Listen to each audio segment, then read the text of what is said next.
আসসালামু আলাইকুম প্রিয় দর্শক, যাদের মোবাইলে অতিরিক্ত অ্যাড আসে, অ্যাডের যন্ত্রণায় তাদের আর ভালো লাগে না।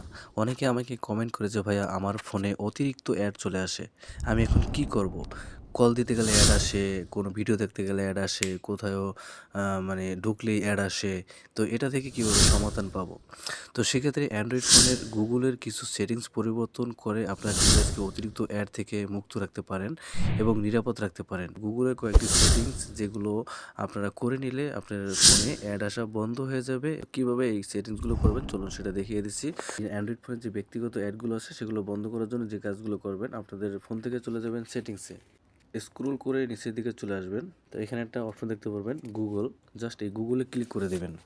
গুগলে ক্লিক করার পরে চলে যাবেন অল সার্ভিসেস, জাস্ট এখানে একটা ক্লিক করে দেবেন। এখানে ক্লিক করার পরে স্ক্রল করে নিচের দিকে আসবেন, এখানে একটা অপশন দেখবেন অ্যাডস, জাস্ট এই অ্যাডসে ক্লিক করবেন।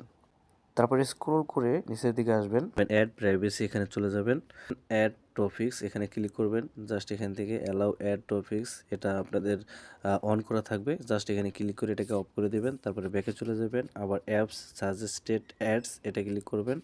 এটা ক্লিক করার পর এখানে দেখবেন এটা অন করা আছে, জাস্ট এখানে ক্লিক করে এটাকে অফ করে দেবেন, আবার ব্যাকে চলে যাবেন। তারপরে অ্যাড মেজারমেন্ট এখানে ক্লিক করবেন, ক্লিক করার পর জাস্ট এটা অন করা থাকবে, জাস্ট এটাকে অফ করে দেবেন। তাহলে কী হবে, আপনার ফোনে যে গুগলের মাধ্যমে যে অ্যাডগুলো আসতো সেটা কিন্তু বন্ধ হয়ে যাবে। তো প্রিয় দর্শক, এবার আমি দেখাবো গুগলের 2 নম্বর সেটিংস। আপনারা চলে যাবেন আপনার ফোন থেকে ক্রোম ব্রাউজারে, ক্রোম বা গুগলে চলে যাবেন। তো আমি এখান থেকে ক্রোম ব্রাউজারটা ওপেন করে দিলাম। তারপরে উপরের দিকে 3 লাইন মেনু পাবেন, জাস্ট এখানে একটা ক্লিক করে দিবেন। দিকে পাবেন সেটিংস, জাস্ট এই সেটিংসে ক্লিক করবেন। স্ক্রল করে নিচের দিকে আসবেন, এখানে একটা অপশন দেখতে পারবেন সাইট সেটিংস, জাস্ট এখান থেকে সাইট সেটিংসে ক্লিক করবেন। স্ক্রল করে নিচের দিকে চলে আসবেন।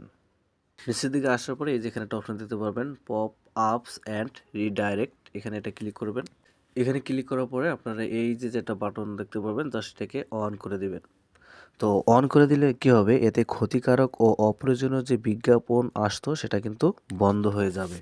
তো প্রিয় দর্শক, এবার আমি আপনাদের 3 নম্বর সেটিংস দেখাবো। 3 নম্বর সেটিংসের জন্য আপনারা চলে যাবেন আপনার ফোন থেকে সেটিংসে, স্ক্রল করে নিচের দিকে চলে আসবেন, এই প্রাইভেসি, জাস্ট এই প্রাইভেসিতে ক্লিক করে দিবেন। যেখানে একটা অপশন দেখবেন অ্যাডস, জাস্ট এই অ্যাডসে ক্লিক করবেন। তারপরে স্ক্রল করে নিচের দিকে আসবেন, আসার পরে এখানে একটা অপশন দেখতে পাবেন ডিলেট অ্যাডভার্টাইজিং আইডি, জাস্ট এখানে একটা ক্লিক করবেন। ডিলেট অ্যাডভার্টাইজিং আইডি এখানে আবার ক্লিক করবেন, তারপর এটাকে ডিলিট করে দেবেন।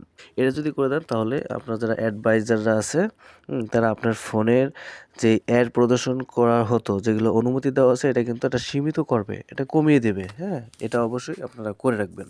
তো প্রিয় দর্শক, এবার 4 নম্বর সেটিংস দেখাবো। আপনারা চলে যাবেন আপনার ফোন থেকে সেটিংসে, স্ক্রল করে নিচের দিকে আসবেন, এখানে একটা অপশন দেখবেন অ্যাপস, এই অ্যাপসে ক্লিক করে দিবেন। এটা সিলেক্ট করার পরে এখান থেকে আপনারা চলে যাবেন এই ম্যানেজ অ্যাপসে। এখন এখান থেকে আপনার দেখতে পারবেন যে আপনার ফোনে যেই অ্যাপস থেকে বেশি অ্যাড আসে, অনেক আছে না যে অ্যাপসটা চালু করার সাথে সাথে অ্যাড আসে, তো সেই অ্যাপসটি আপনারা এখান থেকে ডিলিট করে দেবেন বা আনইনস্টল করে দেবেন। এবং আপনারা এখান থেকে দেখবেন যে আপনার যে অ্যাপসগুলোর মধ্যে যে পারমিশনগুলো দেওয়া আছে সেই পারমিশনগুলো আপনারা এখান থেকে অফ করে দেবেন। যেই পারমিশনগুলো আমাদের প্রয়োজনীয়, যেমন এখানে ক্যানভা আছে, ক্যানভার মধ্যে এখানে যে আমরা যদি এখান থেকে অ্যাপস পারমিশনে চলে যাই, অ্যাপস পারমিশনে গেলে দেখতে পারবেন এখানে কি কি পারমিশন দেওয়া আছে, camera, microphone, music and audio, notification. তো এখান থেকে এটা যদি ক্যামেরা পারমিশন দেওয়ার দরকার নেই, তো ক্যামেরা পারমিশন যদি অফ করে দেন, মানে আমি জাস্ট বোঝানোর জন্য এটা দিচ্ছি, কারণ যেই অ্যাপসগুলোতে আমাদের ক্যামেরা পারমিশনের কোনো প্রয়োজন নেই সেই অ্যাপসগুলোতে কেন আমরা ক্যামেরা পারমিশন দিয়ে রাখবো। আর ক্যামেরা পারমিশন দিয়ে রাখলে কিন্তু এই অ্যাপস কোম্পানি যে অ্যাপসটা আপনার মোবাইলে ইনস্টল করে সেই অ্যাপস কোম্পানি কিন্তু চাইলে আপনার মোবাইলের ক্যামেরা ব্যবহার করে যে কোনো তথ্য আপনি থেকে নিয়ে নিতে পারে, ছবি বা ভিডিও করে। তো এর জন্য অবশ্যই এই অ্যাপসগুলো ব্যবহার করবেন এবং সতর্কতার সাথে ব্যবহার করবেন। আপনার ফোনে যদি অতিরিক্ত অ্যাড আসে, তো এই সেটিংসগুলো করে নিলে আপনার ফোনে অতিরিক্ত অ্যাড আসা বন্ধ হয়ে যাবে। ভিডিওটি ভালো লাগলে লাইক দিয়ে চ্যানেলটি সাবস্ক্রাইব করতে ভুলবেন না। আজকের মতো আমি সোহাগ বিদায় নিচ্ছি, দেখা হচ্ছে পরবর্তী ভিডিওতে। সেই পর্যন্ত ভালো থাকবেন, সুস্থ থাকবেন। আল্লাহ হাফেজ, আসসালামু আলাইকুম।